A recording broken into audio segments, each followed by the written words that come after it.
My father vanished 50 years ago, but he left me $2 million. The door did not knock.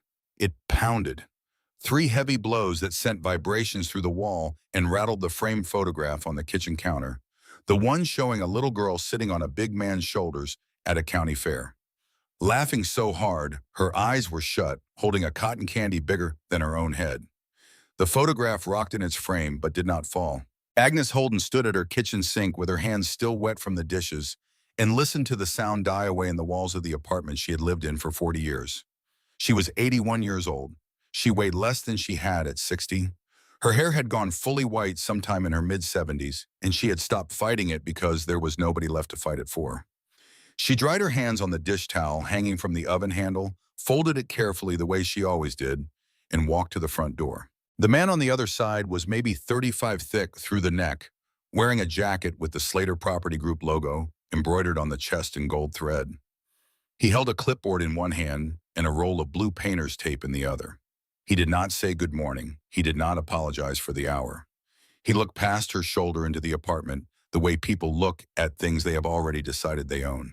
He slapped a sheet of paper against the wall beside the doorframe and ran a strip of tape across the top. The paper read, "Notice of Eviction" in bold letters at the top. Below that, in smaller print, 30 days. Below that, the name of a property management company Agnes had never heard of and a phone number she would never call. She had lived in this building since 1984. She had carried her groceries up 3 flights of stairs twice a week for 4 decades because the elevator had stopped working sometime in the early 90s, and nobody had ever fixed it. She had painted her kitchen herself in 2003 because the landlord at the time said he would get to it and never did, and she was tired of looking at walls the color of old cream. She knew the sound of every neighbor's footstep above her. She knew which step on the second-floor landing creaked and how to avoid it on the night she came home late from the library. The man with the clipboard said something about the new ownership and the renovation schedule and the relocation assistance program that she could apply for online. He said it the way people say things they have rehearsed and no longer hear themselves saying. Agnes looked at the paper on her wall. She looked at the gold thread on his jacket. She said thank you, and she closed the door. She stood with her back against it for a moment. The apartment was quiet. The refrigerator hummed. Outside 3 floors below, she could hear the man's footsteps moving down the hall to the next door, and then the sound of his fist hitting wood again. Agnes was not the kind of woman who fell apart. She had learned that about herself a long time ago. She had learned it the year her father disappeared, and she came home from her first year of teaching to an apartment stripped clean of everything that had belonged to him. She had learned it again when her mother, who had left when Agnes was 9 and never really explained why, died in a county hospital in Sacramento without ever calling. She had learned it in all the years between, in all the small and quiet ways that life had tested her patience and found it sufficient. She went to the kitchen and made a cup of tea. She sat at the table and drank it slowly and looked at the eviction notice on the wall and let herself feel the weight of what it meant. No savings worth speaking of. A pension that covered groceries and electricity and the twice-monthly bus pass and not much else. No children, no siblings she was still speaking to. No emergency contact on any form anywhere that was not her own name. The social worker arrived 2 days later. She was a young woman with a kind face and a tote bag full of pamphlets, and she sat across from Agnes at the kitchen table and spoke in that careful, measured voice that people use when they have already decided the person across from them cannot manage their own situation. She talked about senior housing assistance programs. She talked about income-qualified apartment listings. She talked about timelines and applications and follow-up appointments. Agnes listened. She nodded at the appropriate intervals. When the young woman left, Agnes washed both their cups, dried them, put them away. She stood at the kitchen counter for a moment with her hands resting on the edge of it and looked at the window and the November sky beyond it and made the internal accounting that people make when the numbers are not adding up and will not add up no matter how many times you run them. Then she walked to the bedroom. She opened the closet. She moved the winter coat on its hanger. She moved the shoebox containing her tax returns from the past 7 years. She moved the plastic bags folded inside plastic bags, the ones she kept meaning to throw away and never did. And at the very back of the closet on the floor, pushed against the baseboard in the far corner, was the thing she had been not looking at for 50 years. The saddlebag was worn brown leather, cracked along every seam, the color of something that had spent decades being dried out by sun and pressed down by darkness in equal measure. The zipper pull had broken off at some point and been replaced with a short length of wire twisted into a small loop. Agnes picked it up with both hands. It was heavier than she remembered. Or maybe she was just older. She carried it to the kitchen table and set it down under the light. She had not opened it since the night she found it, the night she came home from that first year of teaching in the summer of 1972 and walked into her father's apartment to find it empty. Not broken into, not robbed, just empty in that deliberate way, everything gone, his motorcycle missing from the space behind the building where he always parked it, his leather jacket gone from the hook by the door, his boots gone from under the bed. Gone the way people go when they have decided to go. The only thing left was the saddlebag stuffed under the bed, like it had been put there in a hurry in the last few minutes before the door closed for good. She had held it that night the same way she was holding it now. She had felt the weight of whatever was inside. And she had made a decision that surprised her even as she was making it. She had put it in her closet in the back on the floor. She had worked the wire loop into the closed position. And she had promised herself that she would not open it because whatever Roy Holden had left behind in that apartment was Roy Holden's business. And she had spent her entire childhood inside Roy Holden's business, and she was done. For 50 years, the saddlebag had moved with her. 7 apartments across Portland, over 5 decades, and every single time she packed and unpacked, the saddlebag came with her and went into the back of the new closet and stayed there. She was not keeping it because she wanted it. She was keeping it because putting it in the trash would have been the kind of decision you cannot take back, and she had never been sure enough to make it. Now she sat at the kitchen table with an eviction notice on her wall and the saddlebag in front of her, and she reached for the wire loop. The zipper caught immediately. Rust had sealed the teeth together in stretches. Agnes worked at it with her thumbnail gently at first, then with more pressure, feeling the metal give in small increments. The leather groaned as the mouth opened. She reached inside. The first thing she pulled out was a bundle of envelopes held together with a rubber band so old it crumbled the instant she touched it and fell in dry fragments on the tablecloth. The envelopes were yellowed at the edges, the paper softened by decades of darkness. She picked up the one on top and turned it over. Her own name was written on the front. Dorothy Agnes Holden. Her full name, the one she never used, written in letters so large and blocky, they were almost architectural. Capital letters, all of them, every word. The way Roy had always written, like each letter was being hammered into the paper one at a time with something heavier than a pen. She looked at the date written in the upper left corner of the envelope. 1985. She put that envelope down and picked up the next one. 1989. The next. 1993. She laid them out across the table one by one, reading the dates.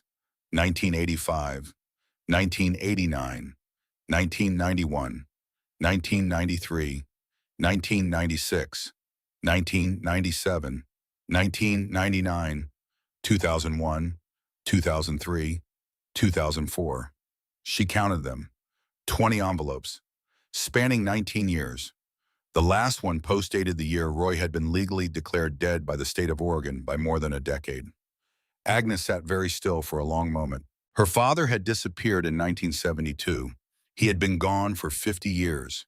And somewhere in those 50 years, between the first letter dated 1985 and the last one dated 2004, he had been sitting at a table somewhere and writing to her. 20 times, over nearly 2 decades, writing her name on each envelope in those big block capital letters, and he had never mailed a single one. She put the envelopes aside and reached back into the saddlebag. Her fingers found cold metal, small and dense. She pulled it out. A brass key, the kind with a long barrel in a simple oval bow green with rust around the collar and the tip. Heavy for its size. She set it on the table. Beneath where the key had been, her fingers touched folded paper. She drew it out carefully. It was a hand-drawn map pencil on plain white paper that had gone soft and slightly translucent with age. No street names, no labels for towns or cities, just lines, some straight, some curved, and a series of symbols she did not recognize, small geometric marks placed at certain intersections of the lines.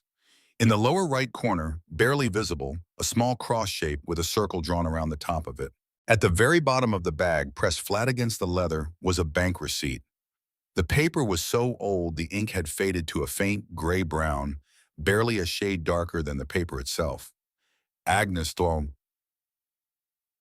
tilted it toward the kitchen light. She could make out the numbers. The date was 1971.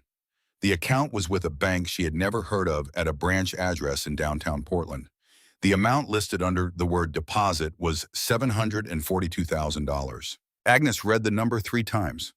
She set the receipt down beside the key and the map and the 20 envelopes and sat with all of it spread out before her under the kitchen light and tried to understand what she was looking at. Roy Holden had been many things. He had been 6 feet 3 inches tall and 240 pounds, and he had possessed a beard that hung to the middle of his chest and a pair of hands that could bend steel without apparent effort.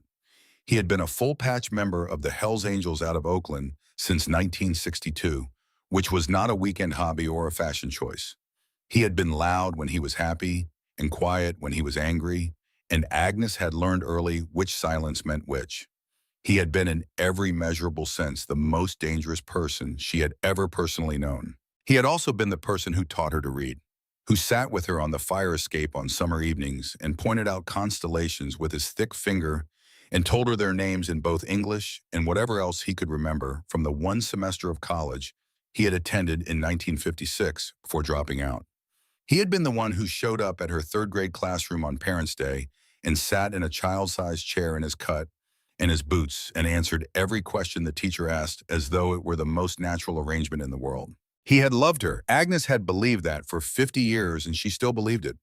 She just also knew that love and safety were not the same thing, and that Roy Holden had always been better at the first than the second. But $742,000 in 1971 was a different conversation entirely. She picked up the first envelope. Her thumbnail slid under the flap, which had come unglued with age and opened easily. Inside was a single sheet of paper folded in thirds. She unfolded it carefully. Roy's handwriting filled the page, the same large block capitals as the envelope.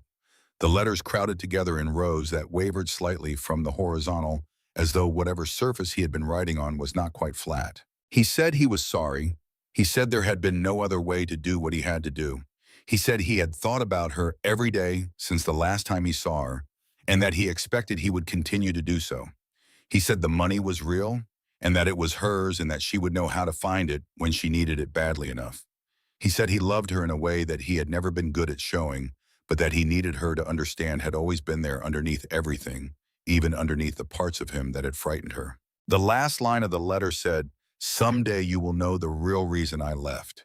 And when you know it, I hope you will understand that I was trying to protect you, not abandon you." Agnes read that line twice. Then she folded the letter back along its original creases and set it aside and picked up the second envelope. She read all 20 letters that night. She made a second cup of tea at some point and let it go cold without drinking it. She read each letter slowly the way she had once read to her 3rd graders, when the story was the kind that required patience, not speed. She read them in chronological order, 1985 through 2004, and she watched Roy's writing change subtly across the decades, the letters perhaps slightly larger in the later ones, the pressure of the pen a little heavier as though the hand holding it had grown more deliberate with age. The letters were not confessions. They were not explanations, not yet, or not in any complete sense. They were what a man writes when he is talking to someone he cannot talk to. They mentioned places, towns in Nevada and New Mexico and Montana, names of roads that meant nothing to Agnes, names of people she had never met. Several of them mentioned a chapel, a small chapel Roy wrote in the 1997 letter, with a red-painted door on a road going up into the hills outside, a town too small to matter to anyone who had not been there. He mentioned it again in 1999, and in 2001 the chapel, the red door, the hills. He never said where exactly. He never named the state or the county or the road. The third to last letter from 2001 mentioned a key. Agnes looked at the brass key on the table. The second to last letter from 2003 said only this: "Everything I owe you is already waiting. It has been waiting for a long time. You are the right person to carry this. You have always been the right person. I knew that before you did. She set the last letter down at 4 in the morning. The kitchen was very quiet. Outside, Portland was doing what Portland does at 4 in the morning in November, which is to say it was raining quietly against the windows with the patience of something that has never needed to hurry. Agnes gathered all 20 letters and stacked them in chronological order and put them back in their envelopes and placed them carefully inside the saddlebag. She put the map in with them. She set the brass key beside the bag on the table where she could see it. Then she went to bed and lay on her back in the dark and stared at the ceiling and thought about the number $742,000 deposited in 1971 in an account she had never known existed by a man who had been missing for 50 years. She did not sleep much, but she slept some. In the morning, she washed her face and made oatmeal and ate it at the kitchen table, not standing, because this was a morning that required sitting. She looked at the eviction notice still taped to the wall beside the front door. She looked at the brass key on the table. Then she picked up the key, put it in the pocket of her cardigan, took the bank receipt from the saddlebag, put on her coat, and walked downstairs to catch the bus downtown. The bank listed on the receipt had changed names 3 times since 1971. Agnes had looked it up the previous week and found the current name and confirmed the branch was still at the same address, a 3-story building on Southwest 5th Avenue that had been renovated at some point in the 90s and now had a glass facade that reflected the street back at itself in distorted form. She went inside at 9:15 in the morning and waited in line, and when she reached the counter, she placed the receipt in front of the young man on the other side and told him she needed to speak with someone about an account. The young man looked at the receipt. He typed something. He looked at the receipt again. He said he would need to get a manager and asked her to wait and pointed toward a row of chairs near the window. Agnes sat down. She put her hands in her lap. She watched the street outside and the people moving on the wet sidewalk, and she waited. She waited 40 minutes. She was good at waiting. 34 years of teaching 8-year-olds had given her a relationship with patience that most people never develop. The manager was a woman perhaps 10 years younger than Agnes, gray-haired, reading glasses on a chain around her neck, moving with the careful deliberateness of someone who has spent a long time trying to make her face reveal only what she chooses. She introduced herself as the branch manager, shook Agnes's hand, and asked her to come into the back office. The office was small, 2 chairs, a desk, a window that looked out at the side of the building next door. The manager closed the door and sat down and put on her reading glasses and looked at the receipt. She typed something on her computer. She looked at the screen for a long time without speaking. She took off her glasses and cleaned them with a cloth she kept in her desk drawer and put them back on and looked at the screen again. She asked Agnes to confirm her full name, her date of birth, her social security number. Agnes confirmed them. The manager asked who the original account holder was in relation to Agnes. Agnes said her father. The manager asked his name. Agnes told her. The manager typed that too. Then the manager looked up from the screen and looked at Agnes directly with an expression that was not quite disbelief and not quite confusion, but something in the narrow space between them. She said the account was still active. She said it had never been closed, never been flagged, never been transferred. It had been sitting in the system under the original account number through every merger and acquisition and system migration the bank had undergone over 50 years. She said with compound interest over 53 years, the current balance was $2,140,000. Agnes asked her to say that number again. The manager said it again, $2,140,000. Agnes did not move. She did not speak. She sat in the chair across from the manager's desk, and the fluorescent light hummed above her. And somewhere on the other side of the wall, a phone rang twice and stopped, and she let the number sit in her head and tried to make it feel real, which it did not yet. The manager began to explain the process. There would need to be documentation proving Agnes's identity and her relationship to the original account holder. There would be a review period. Depending on how the account had been structured, there might need to be a probate filing or a court order. The bank's legal team would need to be consulted because of the unusual length of dormancy and the size of the balance. It would take time. Agnes said she understood. She said she had letters. The manager asked what kind of letters. Agnes said letters from the account holder. The manager's expression shifted very slightly, just a tightening around the eyes. She asked when the letters were written. Agnes said from 1985 to 2004. The manager said the letters would need to be reviewed by the legal team along with everything else, and that she would have her assistant call to schedule the follow-up appointment. Agnes thanked her and stood and put on her coat and walked out of the bank and through the glass door and onto the wet sidewalk. She stood on Southwest 5th Avenue in the November rain and did not move for what was probably 2 full minutes. People walked past her in both directions. A bus pulled up to the stop at the corner and opened its doors and closed them and pulled away. She was not processing the money. She understood that the money was real and that it changed the practical shape of things in ways she would have time to understand later. What she was processing was something else entirely. Roy had put that money there in 1971, the year before he disappeared, which meant he had been planning. He had thought about what would happen after he was gone. He had thought about her.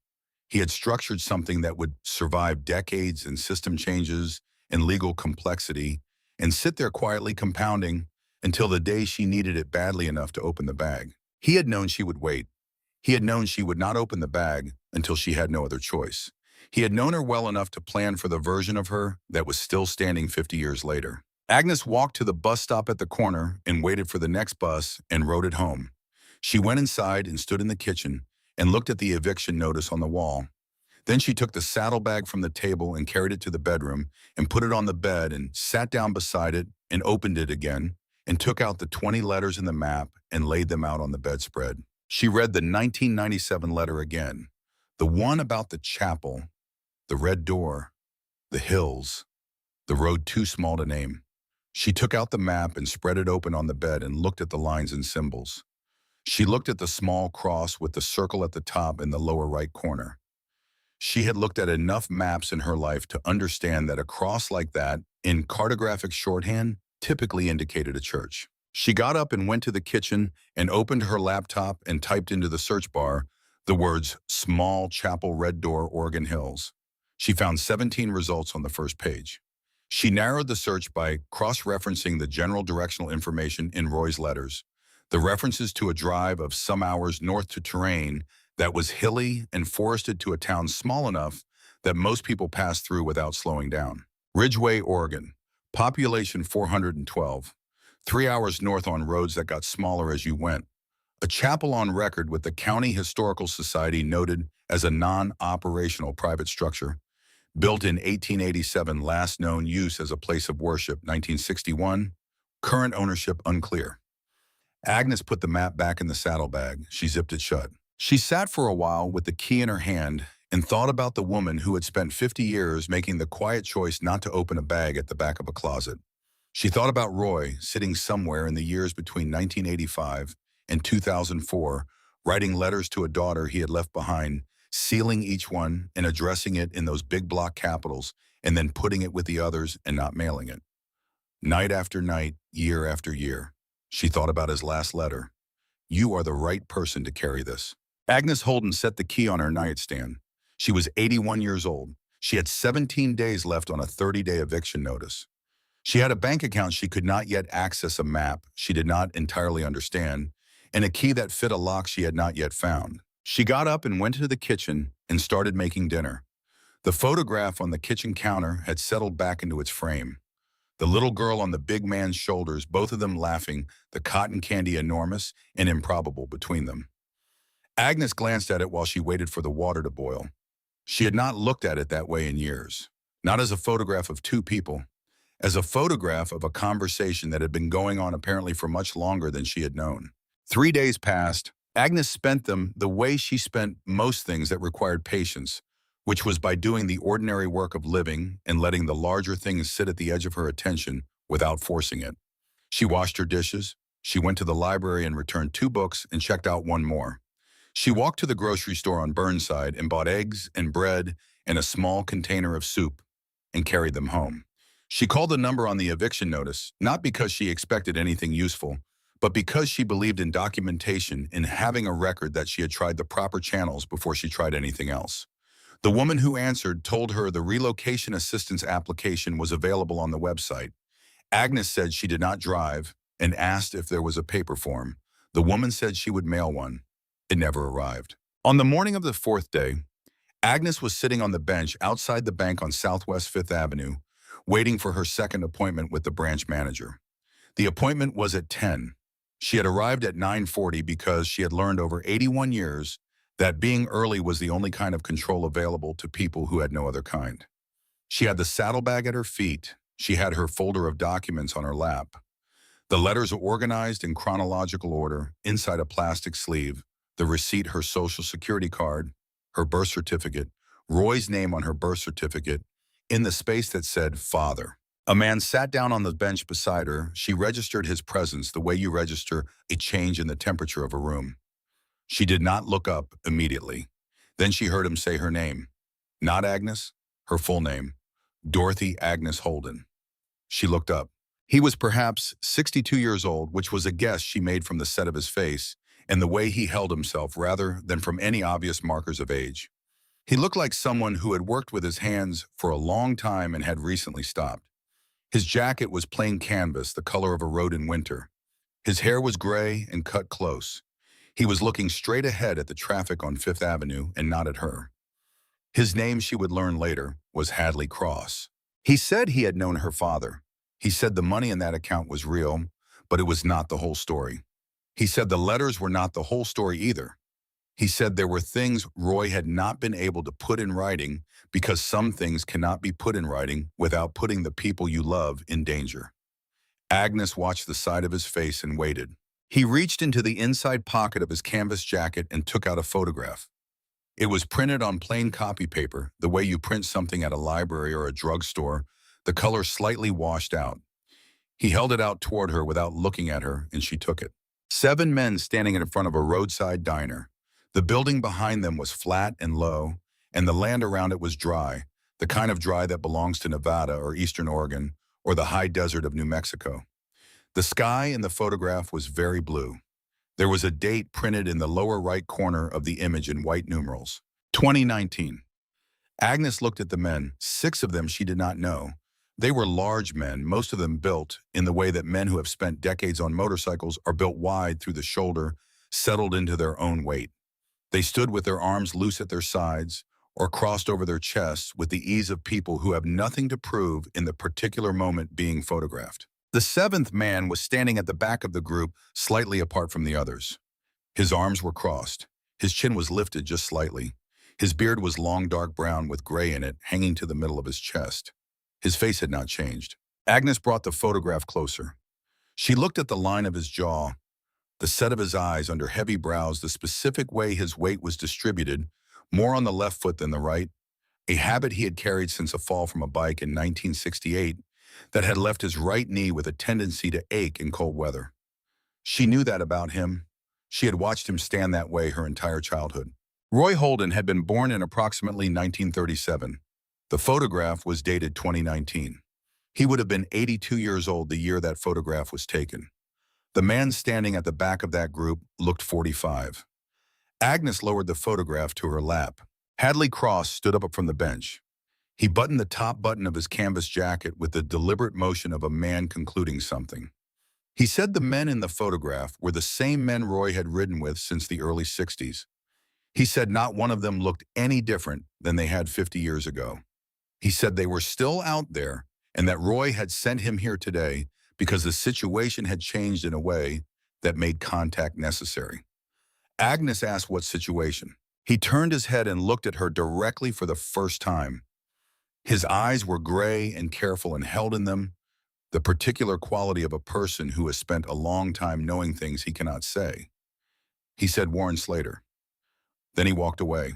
He turned south on Fifth Avenue, and by the time Agnes got to her feet, he had already gone around the corner, and the sidewalk was just sidewalk again. Agnes stood holding the photograph for a moment. Then she put it carefully in her folder between 2 of the letters and went inside the bank for her appointment. The appointment lasted an hour.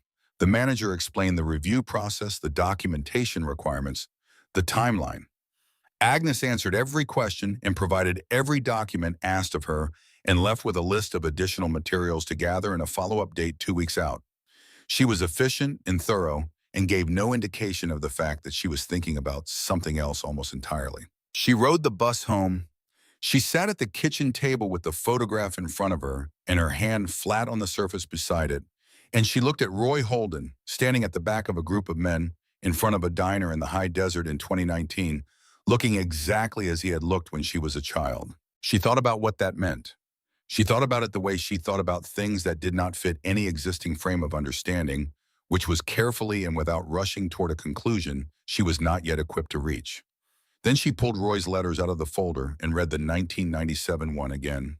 The chapel, the red door, the hills, the... She got up and went to the bedroom and changed into the clothes she wore when she meant to do something that required more than ordinary effort. Wool pants, sturdy shoes, her good coat with the deep pockets. She put the saddlebag on the bed and took out the map and folded it carefully so the section she needed was on the outside. She put the brass key in her right coat pocket. She put $40 in her left. She called the car rental place on Morrison Street. She gave them her credit card number and her license number. The young man on the phone asked if she had any questions about the vehicle. She said no. She asked if the seat adjusted forward. He said it did. She left a note on her kitchen table that said where she was going and approximately when she expected to return in the event that anything happened, because she was 81 years old and she was not naive about what 81 meant on a road she had never driven before. She addressed the note to no one in particular and put it under the salt shaker where it would be visible. Then she picked up her bag and went downstairs and walked to the rental place on Morrison. She had not driven regularly in 15 years. She was not a nervous driver. She was a methodical one. She checked all 3 mirrors before she pulled out of the rental lot, and she signaled every lane change, and she kept both hands on the wheel, and she drove north out of Portland on Highway 30 into the hills. It took 3 hours and 12 minutes.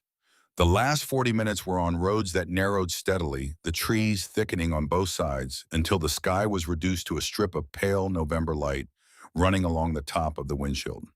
She passed through Ridgeway without slowing, which was easy because Ridgeway was 4 blocks long. A gas station, a diner with a buzzing neon sign, a feed store, a post office the size of a bedroom.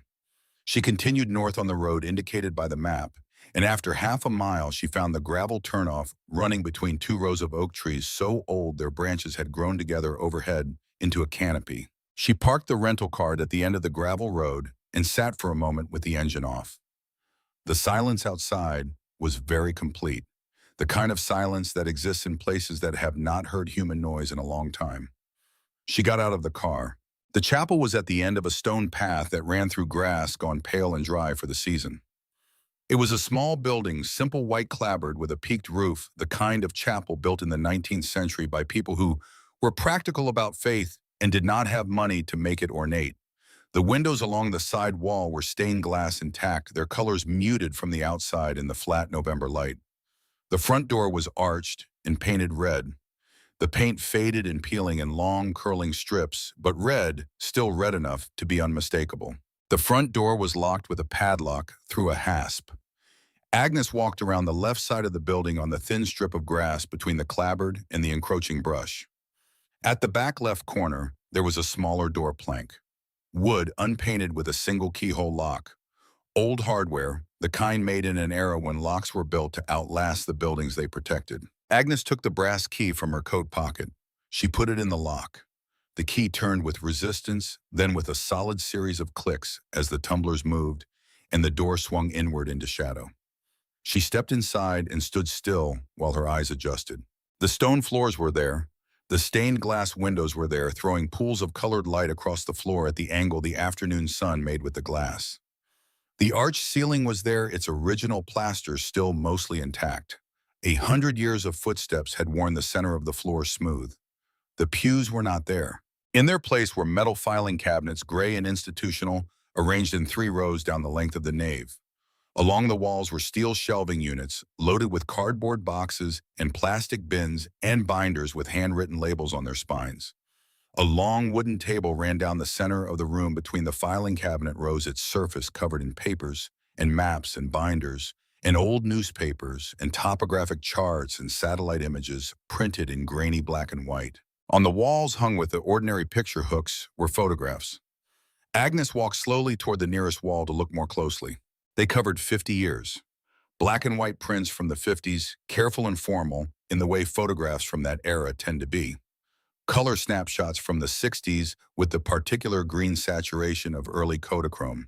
Polaroids from the 70s and 80s with their white borders and their tendency to yellow at the center. Digital prints from the 90s and 2000s sharper, larger. In every photograph, regardless of decade, regardless of location, the men pictured were the same men. Not similar men, the same faces, the same builds, the same specific way each one held himself identifiable, as you identify a friend across a parking lot from their posture alone before you can see their features. Agnes walked the length of the wall and then turned and walked the other length. She found Roy in nearly every photograph, always toward the back, always with his arms crossed or his weight shifted left, always with the beard which had gone from dark brown to dark brown with gray at some point in what looked like the 90s photographs, and which had stayed that way in every photograph taken after that. In a photograph that appeared to be from the early 50s, Roy Holden looked perhaps 20 years old, which matched with a birth year in the middle of the previous decade. In the photograph Hadley Cross had given her outside the bank that morning, dated 2019, he looked 45. Between those two data points was nearly 70 years of photographs showing a face that simply did not change. Agnes stood at the long wooden table and put both hands on its surface and breathed carefully for a moment. The colored light from the stained glass moved slowly across the stone floor as the sun moved outside. She found the journal on the table half under a topographic map of southern Nevada. The cover was dark brown leather worn through to a lighter color at the corners and along the spine with a simple clasp that was not locked. She recognized the cover. Roy had carried a journal like this on his belt when she was a child, tucked into a leather sleeve, hooked to the same belt that held his keys. She had always assumed it contained something she was not supposed to see, and she had known better than to ask. She sat down in the single wooden chair at the table and opened the journal. His handwriting filled every page. The same large block capitals slightly compressed on the journal's narrower lines, the same heavy pressure against the paper. She read it from the beginning. Roy wrote that in the summer of 1961, he and 3 other members of his chapter were riding east through Nevada at night. They had been on the road for 2 days and were tired and low on fuel and had turned off the main highway onto a dirt road looking for a shortcut to the next town. The dirt road wound down into a dry wash, a flat-bottomed gully where a creek had run in some previous century and left behind a bed of pale stones under a layer of sand. They stopped there because one of the bikes was overheating. They killed the engines and sat in the dark on the edge of the wash and drank the last of their water and waited for the engine to cool. That was when they saw it. Roy did not describe it precisely. He used the word source, which he placed in the text without explanation, as though he had arrived at the word after considering and rejecting others and decided it was the closest available approximation. He wrote that it was partially embedded in the floor of the wash in the sand, at a depth that was hard to estimate because only part of it was visible. He wrote that it was not man-made. He wrote that this was immediately and completely apparent in the way that certain things are apparent before you understand why. He wrote that it was old in a way that had no useful comparison. He wrote that they touched it, all 4 of them. He did not write that this was a considered decision. He wrote that it happened the way some things happen without deliberation, without the possibility of not happening. The following morning, a gash on the forearm of one of the men that had been deep enough to require stitches and had been roughly bandaged for 2 days was closed. Completely closed. Not scabbed, not healing, closed as though it had never been opened. Over the following weeks and months, other things became apparent. Bruises that faded overnight, a broken hand that straightened itself, and then slowly across the span of years, rather than weeks, the understanding that they were not aging. That the ordinary erosion of the body that begins in a man's 30s and accelerates through the following decades had simply stopped. Roy wrote that this was not a gift. He wrote that sentence in isolation on its own line, with space above and below it. He wrote that he meant it in the plainest possible sense as a statement of fact and not as ingratitude or performance. It was not a gift. It was a condition that arrived without asking and could not be refused and carried with it consequences that took years to fully understand. The primary consequence was invisibility of a different kind than the kind Agnes had lived. You cannot stay in one place when you do not age. You cannot maintain relationships across decades with people who are aging normally, people who will notice people who will ask questions that cannot be answered. You move. You invent new names, new histories, new reasons for being wherever you are. You watch the people you care about grow older while you remain the same, and you understand eventually that staying close to them is not a kindness. It is a cruelty. Roy wrote about leaving Agnes over the course of 3 pages near the middle of the journal. He wrote that he had waited until she was established in her own life, her teaching job, her own apartment, some form of stability that did not depend on him. He wrote that leaving was not the same as abandoning, though he understood that from where she stood, there would be no perceptible difference. He wrote that the saddlebag and the account and the letters were the only form of continued presence available to him. He wrote that he had chosen her to carry the knowledge of this place and what it contained, not because she was the toughest or the most capable person he could think of, but because she was the most steady, the kind of person who carries weight without making noise about it. He wrote that the source could not be left unguarded, that the 4 of them had maintained watch over it for decades, and that the decades had been long, and the isolation required to keep the secret had accumulated in ways that no amount of physical endurance could compensate for. They needed someone to know the truth, not to act on it, not to protect it with force or fight for it, just to know. To be the person who held the knowledge as a knowledge the way a river holds a stone present, impermanent, and beneath the surface. Agnes reached the last written page of the journal as the stained glass light on the floor had shifted to the longer angles of late afternoon. She sat for a moment with the journal closed on the table in front of her and the colored light moving slowly around her feet. She put the journal back where she had found it. She walked once more along the wall of photographs. Then she walked to the door she had come in through and stepped out into the cold air of the Oregon hillside and pulled the door shut behind her and locked it. She walked back down the stone path to the rental car and got in and sat with her hands on the wheel in the early darkness under the oak canopy and allowed herself a few minutes of something that was not quite crying, but was in the same neighborhood. Then she started the engine and drove south back toward Portland. She was 80 minutes from home when her mind returned to the name Hadley Cross had said on the bench outside the bank. Warren Slater. She had seen that name on the jacket of the man who had posted the eviction notice on her wall, Slater Property Group. She had thought it was a coincidence of a mundane kind. Large property management companies bought up old residential buildings all the time. But Hadley Cross had said that name with a specific weight, not as background information, as a warning. Agnes drove south through the dark and turned the shape of that warning over carefully in her mind. She reached her building at 8:30. She carried the saddlebag upstairs. She unlocked her apartment and went inside and turned on the kitchen light. A man was sitting on the steps at the 3rd-floor landing. She had not seen him on the way up because a single bulb on the 2nd-floor landing had burned out sometime in the past week, and she had been navigating those stairs by the light from the floor above. She nearly walked into him before she registered he was there. He was sitting with his back against the wall and his forearms on his knees and a paper coffee cup on the step beside him. He was large, broad through the shoulders with the kind of build that suggested decades of physical work. He wore a flannel shirt in a dark plaid and heavy boots, and his forearms, visible below the rolled cuffs of the shirt, were covered in faded tattoos. His hair was gray, and his beard was gray, and his face was the face of a man in his late 60s who had not had an easy late 60s. He looked up at her without surprise, as though he had been expecting precisely this moment for some time, and was simply waiting for it to arrive. He said his name was Clint Boone. He said Roy Holden had asked him to keep an eye on her starting in 1993. He said he had done that in the way that Roy had specified, which was from a distance, without contact, without letting her know he existed. He said he was sorry about the car in the rain. In 2008, he had done his best with what he had available. He said the envelope during the lockdown had felt inadequate, but he had not known what else to do from where he was. Agnes stood in the dim light of the 3rd-floor landing, with the saddlebag over her shoulder and her keys in her hand, and looked at this man she had never seen before who had apparently been a peripheral presence in her life for 30 years. She said she appreciated it. She said she meant that without qualification. She said she understood why Roy had made the arrangement and why Clint had honored it. Then she asked him why he was sitting on her stairs tonight specifically. Clint reached into the pocket of his flannel shirt and took out a folded piece of paper and held it out to her. She took it and unfolded it. It was a legal document.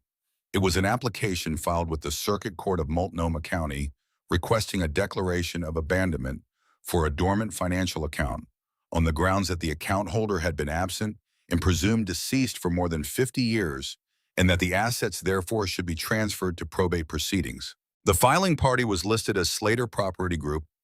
C. The account number listed was the account number from the receipt she had found in the saddlebag. Warren Slater had filed for the account 11 days ago, 3 days before the branch manager had confirmed to Agnes that the account was active and the balance was $2,140,000. Agnes stood on the landing and read the document twice. She looked up from it. Clint said Slater had known about the account for a long time. He said it was not a coincidence that Slater had bought this building and posted the eviction notice and timed the legal filing the way he had timed it. He said Slater had been tracking the account through channels he should not have had access to, and that when Agnes had shown up at the bank, it had triggered something in a monitoring system that Slater had put in place years ago. Agnes asked why a property developer cared about a dormant account belonging to a man who had been missing for 50 years. Clint was quiet for a moment. He looked at his coffee cup. He said the account was not what Slater was actually after. Agnes thought about the journal. She thought about the chapel in the hills above Ridgeway. She thought about a man who had written the words "The Source" in a leather journal and left that journal in a locked room for a reason. She said he knows about what Roy found. The way Clint did not answer was its own kind of answer. He said Slater had not found the location yet. He said Agnes was the only person outside the 4 original members who knew how to find it. He said Roy had understood that making Agnes the keeper was a risk of a specific kind, and that Roy had judged the risk acceptable because he had trusted Agnes's judgment absolutely. Agnes folded the document along its original creases and put it in her coat pocket beside the brass key. She asked Clint how much time she had. He said the filing had been accepted for review. She had 72 hours before the initial hearing, at which point Slater's legal team would argue for immediate asset freeze pending probate resolution. If the freeze was granted, accessing the account would require litigation that could take months and cost more than she had available. Agnes thanked Clint. She told him goodnight. She went inside her apartment and closed the door. She stood in the kitchen with the light on and the saddlebag on the table and the legal document in her coat pocket and the eviction notice on the wall, and she looked at all of it for a long moment. Then she sat down and pulled the 20 letters out of the saddlebag and began to study them. Not for what they said, for what they were as objects. 20 letters, each one in Roy's handwriting, each one dated across 19 years, 1985 to 2004. Each envelope addressed in those large block capitals. Each one handled by his hands alone, sealed by him, stored across multiple locations and multiple decades before being placed in this bag. A dead man, according to Oregon law, could not have written 20 letters over 19 years after his death. The declaration of death was a legal instrument. It could be challenged. It had to be challenged on the basis of evidence that the person was alive at a point beyond the declaration. Roy had been declared dead in 1979, 7 years after his disappearance. The last letter was dated 2004, 25 years after the declaration. If the letters were authentic, and she knew they were, they constituted evidence that Roy Holden had been alive long after the state said he was not, and his fingerprints were on every one of them. She thought about that. Roy Holden had been a full-patch member of the Hells Angels with a documented history of contact with law enforcement. His fingerprints existed in federal records. The letters had been stored inside a sealed leather bag in a dark closet for decades. Her own handling of them had been brief and careful. Before that, they had been touched by one person only. Agnes got up and went to the kitchen counter and found a legal pad in the drawer where she kept pens and rubber bands and the various small administrative materials of a life lived carefully. She sat back down at the table and began to write. Not notes, a timeline. Dates down the left margin in her own handwriting, small and precise. The deposit in 1971. The disappearance, 1972. The first letter, 1985. The declaration of death, 1979. The last letter, 2004. The photograph, 2019. Today's date, the filing date on Slater's document. She wrote the account number from the receipt and the account number from Slater's filing and set them side by side and confirmed they were identical. Then she wrote a single question in the margin. How did Slater know this account existed before I went to the bank? She sat with that question and worked backward through the timeline. The eviction notice had been posted 11 days ago. The court filing had been submitted 3 days before Agnes had sat in the branch manager's office and confirmed the account balance, which meant Slater had known the account number and its approximate contents before Agnes herself knew. The only way to obtain that information was through the bank's internal records, and accessing those records without legal authorization was a federal violation serious enough to invalidate the entire basis of his filing. Agnes looked at what she had written on the legal pad. She looked at the letters on the table. She looked at the photograph from Hadley Cross still in her folder. Slater's filing rested on two foundations. First, that Roy Holden was legally dead, and therefore the account was ownerless. Second, that he had standing to bring the claim. The first foundation could be challenged with the letters and their forensic evidence.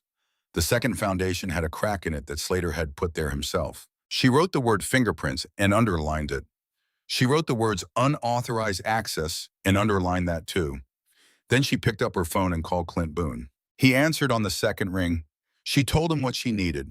She told him clearly and specifically, someone who understood forensic documentation procedures, someone with the background to expedite an analysis request that would hold up to legal scrutiny available today.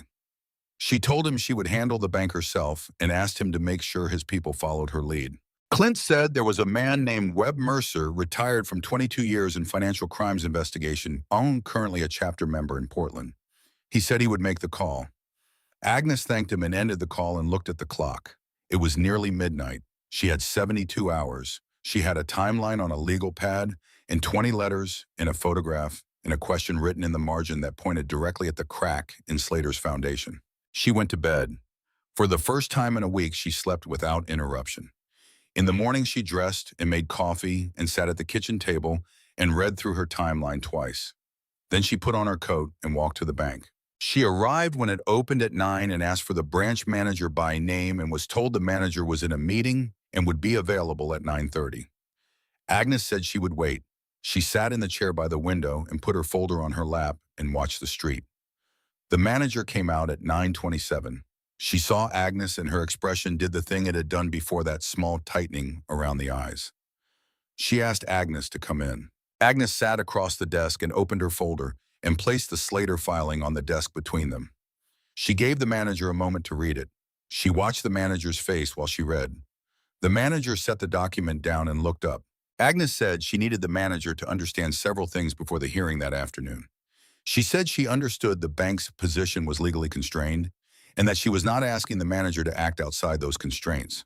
She was asking her to receive information that was relevant to the bank's own legal exposure.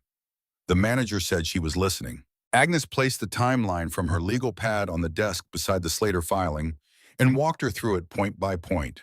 The 1971 deposit, the 1972 disappearance, the 1979 declaration of death, the letters dated 1985 through 2004, written years after the declaration in Roy's hand, bearing his fingerprints, the 2019 photograph, the forensic analysis she had initiated that morning on the letters, which would confirm that the paper and ink dated to the periods listed on the envelopes, and that the fingerprints matched an individual whose prints existed in federal records under the name Roy Holden. Then she placed the timeline annotation on the desk, the one with the question in the margin.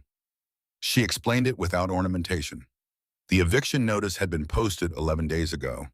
The court filing had been submitted 3 days before the branch manager had confirmed to Agnes that the account was active. Slater had known the account number and its status before Agnes did. The only source for that information was the bank's internal records.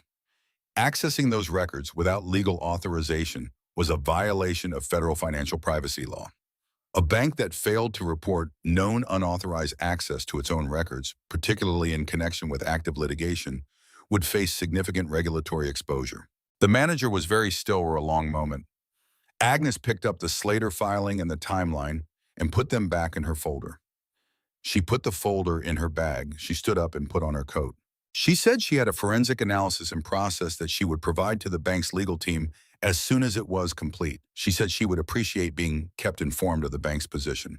She said good morning and walked out of the office and through the lobby and out the glass door onto the sidewalk. She stood on the sidewalk for a moment in the November air and breathed slowly. Her hands were steady. She noticed that about them. After 81 years, she had earned the right to notice when her hands were steady. She walked home. Clint called at 2 in the afternoon. He said Webb Mercer had completed the initial forensic review of 3 of the letters, and the results were unambiguous. The paper fiber composition and ink chemistry dated to periods consistent with the dates written on the envelopes. The fingerprint analysis had found 17 distinct prints on the letters and envelopes matching a single individual. Cross-referencing with federal records confirmed a match to prints on file under the name Roy Holden, documented during a law enforcement contact in 1968 in Alameda County, California. Agnes wrote this down on her legal pad. She said she needed the results in a format that would be accepted as a preliminary forensic report by a circuit court. Clint said Webb was already putting that together, and it would be ready within 2 hours. At 3:30, she called the branch manager's direct line. The manager answered on the first ring. Agnes said the forensic report was being prepared and would be available by early evening. She said she wanted to ensure the bank's legal team had received it before close of business today. The manager said the bank's legal team had been in contact with Slater's attorneys that afternoon. She said the bank had raised concerns about the circumstances of Slater's knowledge of the account. She said she was not in a position to share the details of that communication, but she wanted Agnes to know that the bank was taking the matter seriously. Agnes thanked her and ended the call. At 5:15, Clint arrived at her apartment with Webb Mercer. Webb was 64, compact with the unhurried manner of someone who had spent 2 decades presenting evidence in rooms full of skeptical people and had learned to let the evidence speak without ornamentation. He sat at Agnes's kitchen table and walked her through the forensic report page by page and answered every question she had without condescension. She signed the cover letter on the report as the party submitting it, her name, her address, her relationship to the account holder. She handed the signed report to Webb, and he said it would be filed with the court before 6. Clint and Webb left at 6:30. Agnes ate dinner. She washed her plate and her glass and dried them and put them away. She sat by the window in her armchair and read her library book and let the evening pass around her. At 8:47, her phone rang. It was a number she did not recognize. She answered. The voice on the other end was Warren Slater. He spoke pleasantly.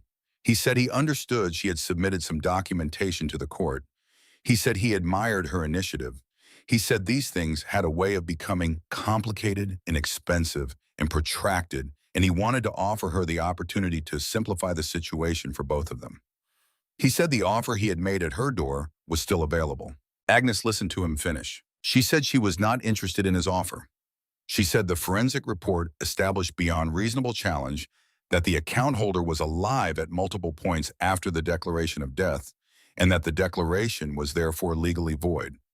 She said his filing was based on a void declaration and on account information he had obtained through unauthorized access to protected financial records, which was a federal matter now in the hands of the appropriate parties. Slater was quiet for a moment. The pleasantness in his voice did not disappear. It simply became a different kind of pleasant, the kind that is the surface texture of something that is not pleasant at all underneath. He said she should think carefully about what she was choosing. He said there were aspects of this situation she did not fully understand. He said the people involved were not people who responded well to complications. He said he was genuinely trying to help her avoid becoming a complication herself. Agnes let the silence sit between them for a moment after he finished speaking. Then she said, I have spent 81 years being careful not to be a complication to anyone. I have been invisible and quiet and grateful for small things my entire life. I am done with that now. Whatever you think you are going to do, Mr. Slater, you should understand that I have already done what needed doing. The bank has the report. The court has the filing. The federal inquiry has been initiated. There is nothing left for you to threaten. She paused. She said good night. She ended the call. She put the phone on the table beside her chair and sat with her hands in her lap and looked at the dark window and the reflection of the lamp in it. Her heart was beating faster than usual. She was aware of that. She breathed slowly and let it settle. She thought about Roy Holden standing in doorways when she was small, reading every room before he walked into it, deciding in the first few seconds who in it was a threat and what that threat was worth. She had spent her whole life moving away from that quality, from the alertness and the wariness and the constant low-level calculation of danger that living inside his world had required. But she was not a child anymore. And the thing she had learned slowly across 8 decades of careful living was that the margins were not actually safe. They were just less visible. The eviction notice had found her in the margins. Slater's filing had found her there. Invisibility had never actually protected her. It had only delayed the moment when she would have to stand in a doorway and decide for herself who the threat was and what it was worth. She fell asleep in this chair that night, with the book open on her lap and the lamp still on. The call she had been waiting for came at 11:20 the following morning. The bank's legal team had filed an emergency motion with the circuit court requesting a postponement of the hearing pending investigation into the circumstances of the original filing. The motion cited the forensic evidence establishing the account holder's post-declaration existence and raised the issue of unauthorized access to protected financial records. The judge had granted the postponement. The branch manager told her this in the careful, measured language of institutional communication, and Agnes listened and said she understood and thanked her. An hour later, Clint called.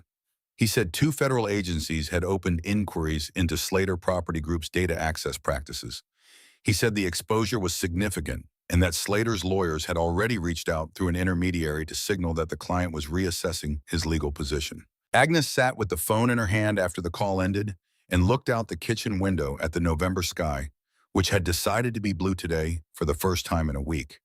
The kind of blue that appears in November in Oregon only briefly and without warning, a reminder that the sky is still there above the clouds even when you cannot see it. She went out and walked to the grocery store and bought real food for the first time in several days.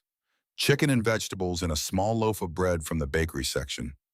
She cooked dinner properly that evening at the table with a cloth napkin and the window open a crack to let in the cold, clean air. The weeks that followed had their own texture different from the weeks before. The legal proceedings moved at the pace of legal proceedings, which is to say slowly and with many documents, but they moved in one direction. Slater's filing was formally withdrawn by his own legal team 6 weeks after Agnes had sat on the bench outside the bank and a stranger had handed her a photograph. The federal inquiry into unauthorized financial record access continued. Agnes did not follow its details closely. She had provided her documentation to the relevant parties and left the rest to people whose job it was to pursue such things. She went back to the bank on a Tuesday morning in December with Webb Mercer's completed forensic report and her folder of letters and her birth certificate and her social security card, and she sat across from the branch manager and signed the transfer documentation that had been prepared by the bank's legal team. The manager explained each document before Agnes signed it. Agnes read each one before she signed it. The process took 90 minutes. When it was done, she walked out into the December air with $2,140,000 in an account with her name on it. She did not feel the way she thought she would feel. She had expected something large, some correspondent internal event to match the scale of the external one. What she felt instead was quiet. The particular quiet of something that has been uncertain for a long time becoming certain. The quiet of a door closing on a room full of noise you have been hearing for so long, you stopped noticing it until it stopped. She found an apartment in the first week of January. Ground floor of a building on a quiet street in southeast Portland, 4 blocks from a library branch she had always liked but considered too far to walk to regularly. The walls were white and the windows faced south, and in the afternoon the light came through the glass and crossed the kitchen floor in a slow diagonal. The door had a deadbolt that locked from the inside. The first evening she moved in after the movers left and the boxes were stacked around her, she stood alone in the empty apartment and locked and unlocked that deadbolt until she understood in her body, not just her mind, that the lock worked and that she was the one who controlled it. She paid the moving company. She paid the rent and the deposit. She bought a new mattress and a kitchen table that did not wobble and a second-hand armchair for the corner by the window. She called Clint and left a message giving him her new address in case Roy needed to reach her through that channel. She did not explain further. She did not go looking for Roy. She considered it the way you consider things you have decided against, but want to examine honestly before setting down. She thought about the men in the photographs on the chapel wall and the decades of discipline required to maintain a secret of that magnitude. She thought about what Roy had written in the last pages of the journal. They needed a keeper, not a seeker, someone to hold the knowledge without using it. She thought about the specific quality he had named when he chose her for that role. She set it down. 3 weeks after she moved into the new apartment, she found a package on the welcome mat outside her front door on a Wednesday morning when she went to get the newspaper.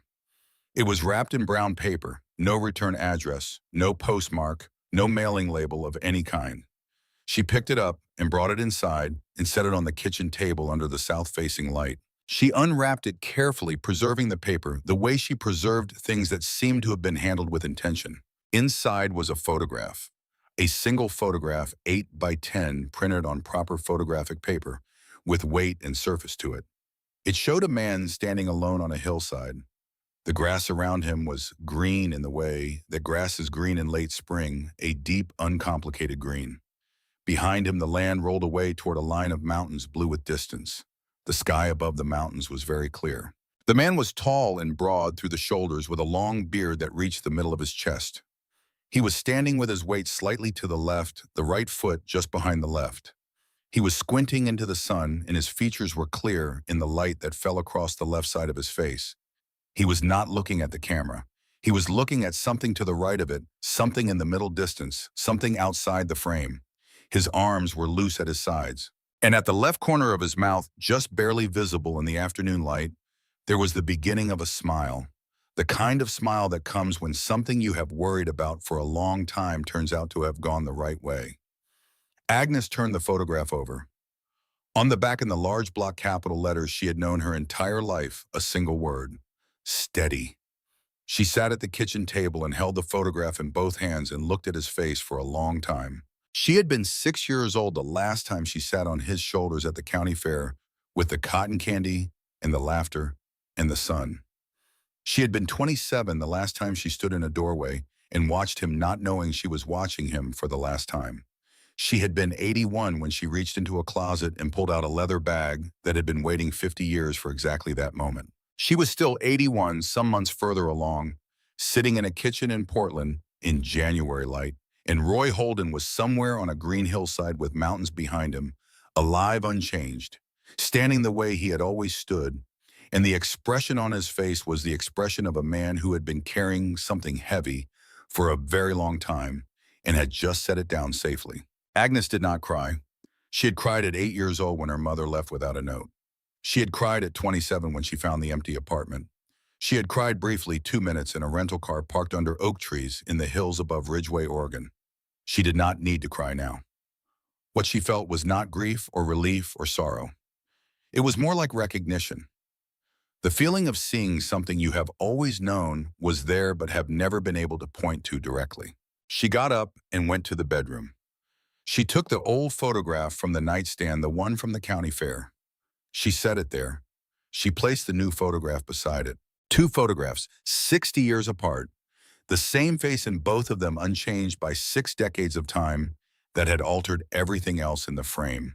In the first, he was looking up at a laughing child with an expression of complete and uncomplicated happiness. In the second, he was looking at something in the middle distance with an expression steadier and older, in ways that had nothing to do with how he looked and everything to do with what he had carried. Agnes stood at the nightstand and looked at both of them. Then she went back to the kitchen and put the kettle on. She had books she wanted to read. She had a library 4 blocks away. She had a kitchen table that did not wobble and a window that faced south and an armchair in the corner where the afternoon light arrived at exactly the right angle. She had enough money now that the problems she faced were the kind that come from having something rather than the kind that come from having nothing. And she had learned over 81 years that the first kind, while not simple, were at least the right kind to have. She poured the tea when it was ready and stood at the kitchen window and looked at the street below, at the ordinary people walking on the sidewalk in the January cold, with their coats pulled close and their breath showing in the air.